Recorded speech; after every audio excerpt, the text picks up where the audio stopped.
Hey guys, welcome back to today's video. Today is Thursday, June 6th, 2024, and today we are going to be talking about the state of Nevada, as Republicans seem to be actively competing for Donald Trump's endorsement, as accusations of disloyalty fly across the state, and a question for both top contenders here as to who is more loyal to Donald Trump and who would be best faced for this coming November general election.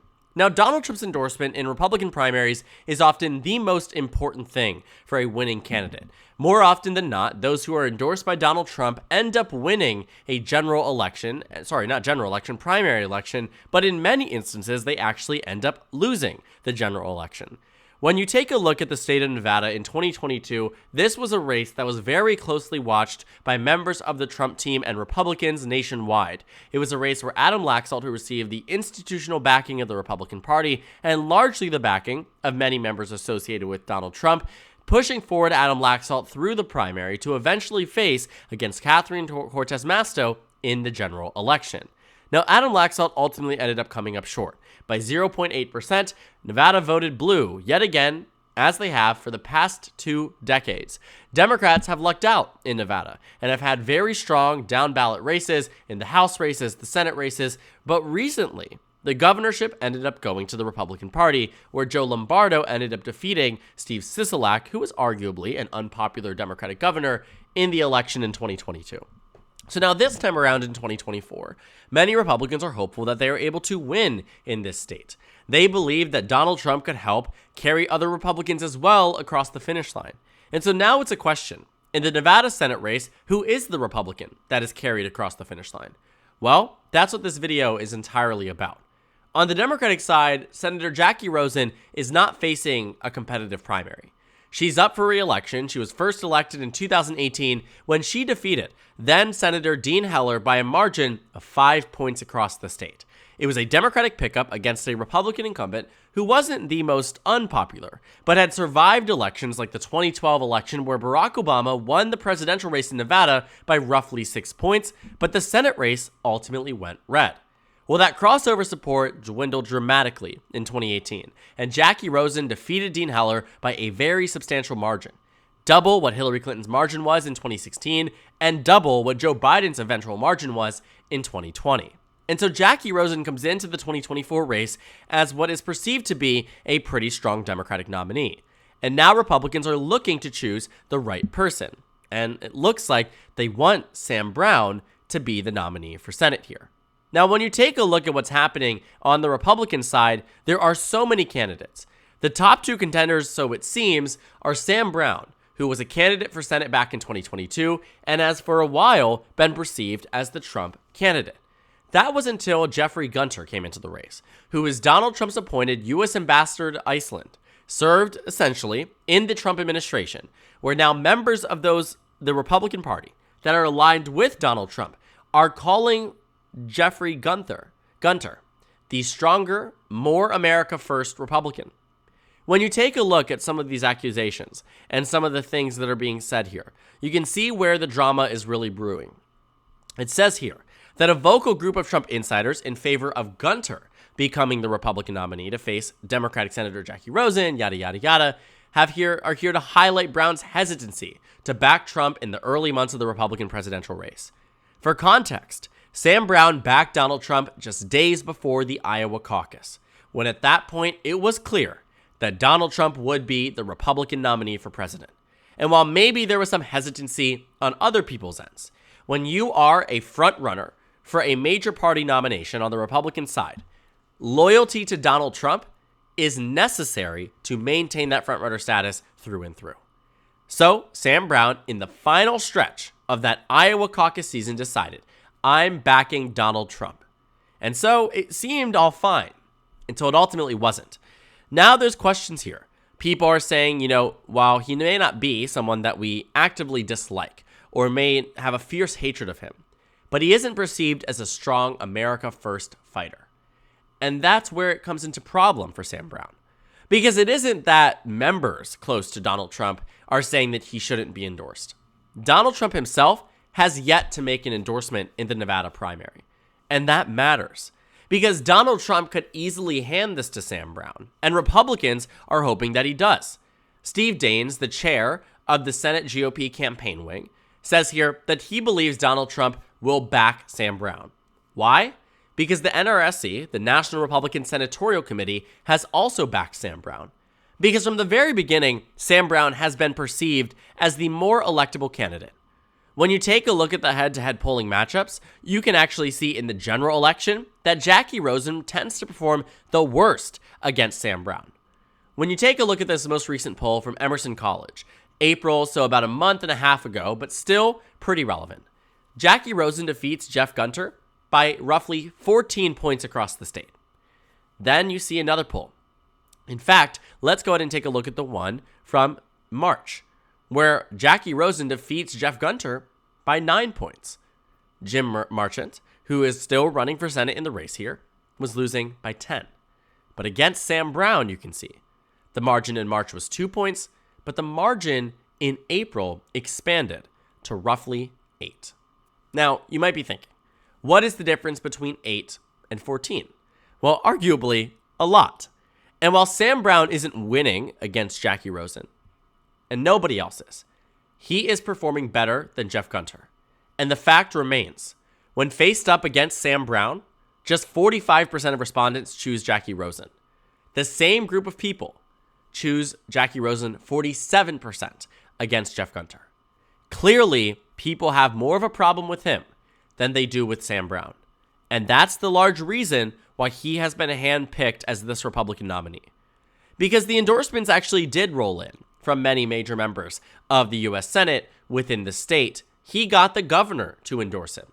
He got other Republicans from the U.S. Senate. Marsha Blackburn, Tom Cotton, Steve Daines, Markwayne Mullin, and John Thune. Arguably, some big names in the U.S. Senate, especially John Thune. When you take a look at who has endorsed Jeff Gunter, 2 representatives, Lee Zeldin and Matt Gaetz. Not really what you're expecting when it comes down to somebody who seems to be in active contention with Sam Brown for Donald Trump's endorsement. But Donald Trump's silence certainly speaks volumes that maybe Donald Trump doesn't want to get involved in this race. After all, as is noted in both of these articles, Donald Trump wants to back winners, and maybe he doesn't see a pathway to victory in Nevada. In my most recent Senate map, Nevada is a lean Democratic state. And I think this is something I'm very comfortable saying, and that I think Democrats are probably going to win Nevada Senate race, regardless of what Donald Trump decides to do in this Senate primary. And that's because Jackie Rosen is a tried and tested incumbent. She didn't just have a competitive Senate race in her back pocket. She had congressional races where she did better than expectations. And Nevada is a state that historically underestimates Democrats in polling, and in fact, in every presidential race going back to 2008, in every Senate race going back to 2006, Democrats have been consistently expected when it comes down to the polls. Has been underestimated, rather, not underexpected. Looking for a different ending of that word there. Underestimated when it came down to polls. Well, guess what the polls say? You'd think they show the Republicans ahead. I just showed you that they didn't. And when you take a look at the average here, Jackie Rosen leads by 4.6. Okay, how much of this is being carried across the finish line by Joe Biden? Absolutely none of it. Donald Trump, amongst the same group of people, on average leads Joe Biden by 5.4%. The Senate race, however, goes to Jackie Rosen. Look at some of these polls too. The Hill and Emerson College, Jackie Rosen ahead by 8 points. Well, let's take a look at that poll from April. Donald Trump leads by 1 point. It's clear here that there is a huge swing in overall net support for Donald Trump and Jackie Rosen, because Nevada at baseline is certainly not a Republican state. And we know that from years past. Take a look at 2016. Despite almost every other swing state going to Donald Trump, with very limited exceptions, Nevada being one of them, Hillary Clinton did well in this state. When you take a look at 2012, Obama did well in this state, but where did he do better? Wisconsin? Michigan? Donald Trump ended up flipping states that Obama won by a larger margin. Where Donald Trump swung states by 10 points like Michigan and 7 points like Wisconsin, he only swung Nevada by 4. A red flag here for Democrats that in 2020, despite Biden swinging many other states, Nevada stayed the same.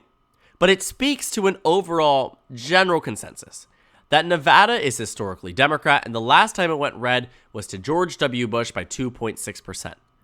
When you take a look at Senate races, though, for instance, 2016, we saw here that Catherine Cortez Masto won by 2.4%. Why do I care about that? Because it matched what we saw on the presidential level. This time around, we are seeing nearly an 10-point swing between the presidential and the Senate, which speaks to the fact that maybe in 2016, Hillary Clinton helped Catherine Cortez Masto cross over the finish line. But this time, it is Jackie Rosen who is the popular incumbent. The same Jackie Rosen that defeated an electoral incumbent, Dean Heller, by 5 points in 2018, flipped a seat from red to blue all on her own. Who is more popular, who has it much more secured and locked down than Joe Biden does. And arguably that makes sense. When you take a look too, again, I speak to this congressional experience because I think it matters. You can see that looking at the congressional districts here, 2014 versus 2016, Jackie Rosen ended up winning in Nevada's 3rd, despite in Nevada 3rd in 2014 being won by Joe Heck by 24.6%. Think about that for a moment. You can take a look here and see that ultimately Jackie Rosen had a phenomenal performance. 2018 was a test for Jackie Rosen, and she passed with flying colors. This time around, it will be another test. But regardless of who she has faced up against, arguably it isn't going to make that much of a difference, but it looks like without Sam Brown as the clear consensus, everyone else performs more poorly. And so that's what I'm looking at here. Now, I do ultimately think Sam Brown will win this Republican primary. And I think by the end of it, Donald Trump not making endorsement might actually be better for him when he cares so much about how people perform in general elections. But it speaks to two things. That loyalty is probably one of the most important things to Donald Trump. We talked about that earlier today in the VP nomination. If you haven't seen that video, I'd highly recommend you check it out because Donald Trump's VP shortlist got leaked in terms of who he asked for paperwork for vetting. Fundamentally, for Donald Trump, loyalty is everything. And it matters to the base too. When you take a look at the comments they make and the reasoning why they are apprehensive about backing him in the first place, isn't that Sam Brown backed Ron DeSantis or Nikki Haley or anybody else who was running. It was that he did not back Donald Trump early enough. This is the standard he is being held to. And evidently, it is in fact making an impact. Not enough that I think he loses, but is making an impact. The second thing on this end is maybe that Trump is reading the tea leaves on this and taking a look at some of this early data and realizing maybe it doesn't make sense to back Sam Brown. After all, when you take a look at the ratings here, with the exception of the Cook Political Report, everyone else has this as a Democratic state. Even if narrow, ultimately a Democratic victory is a Democratic victory. And so right now, Jackie Rosen does have the upper hand. I think so. Many other people think so. And when you take a look, too, at the data beyond the polls, it pretty much aligns with exactly what we know and have expected for quite some time.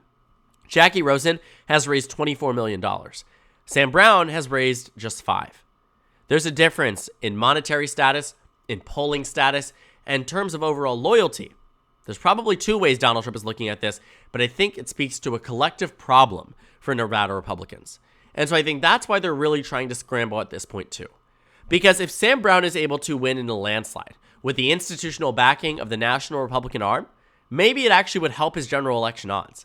But I do think Donald Trump is starting to realize something that maybe many other Republicans also might just be realizing too. And I think it's also something similar to what we saw happen in 2022, where eventually some races, despite even the involvement of Donald Trump, national Republicans ultimately ended up freeing themselves of being involved in individual races, like the Pennsylvania governor's race, where Donald Trump was very hands-on in the primary, but ultimately decided that eventually that this race was not winnable, that Doug Mastriano was not going to be the next governor from the state of Pennsylvania. And that made a huge difference. Republicans need to be unified in what they're doing here. And it's clear that members, including people like Senator Steve Daines, who run the campaign wing of the Republican Party on the Senate side, genuinely are begging, essentially, Donald Trump. By going to the press and not having a backdoor conversation about this, you are trying to get Donald Trump to endorse the candidate that you are backing. But there's a problem here, because he won't. And there's reasons that it is a problem that he won't. On one end, it's loyalty. But it also might be revealing something that Republicans just simply don't want to admit yet. that maybe not all of these Senate races are actually winnable. And based on where they've allocated funds, $60 million to Montana, $50 million to Ohio, $0 to Nevada, it's clear where their priorities are. And maybe Donald Trump is reading into that as well. Combination of factors here. Nevada's primary is interesting. I will be interested to see what happens this coming Tuesday. It's going to be a very interesting race, and I've said that word a lot because I think when you take a look at the dynamic the Republicans have set themselves up with here, Donald Trump has been endorsed by all of these major contenders, but it's a question of when they did it and whether they are actually loyal. It is not a question, and it has never been a question, honestly speaking, of purely based on candidate quality. Electability may be a little bit now. Wasn't really a problem in 2022, but Trump seems to be more apprehensive on who he endorses now. But it seems as if the Trump campaign is very caught up in who was close to Donald Trump, who backed him, rather than anything else. Because I think ultimately, though, Democrats will come out ahead in the Senate race here. But it's a question of margin. Would you rather lose Nevada by 4 points in the Senate race or 10 points? Or would you rather come within a point and win the presidential because of that versus lose by 5 and lose the state by a point on the presidential? A lot of questions to be had and a lot of questions to be answered. The voters will make a decision for us this coming Tuesday. We'll see what happens. Maybe Trump will endorse, maybe he won't. He's already spoken on the race and hasn't decided to do so, but maybe in a last-minute effort, he'll try to back a winner. It'll probably be Sam Brown, but I'm very interested to see who it ends up actually being. So thank you guys so much for watching this video. Make sure to comment down suggestions below. Subscribe on the left if you haven't already, and check out the Instagram and Twitter. At the bottom left of the screen, there's also a Discord server for you to go ahead and join. On the screen, there's a video you can watch, and then a playlist for my 2024 Senate election analysis videos.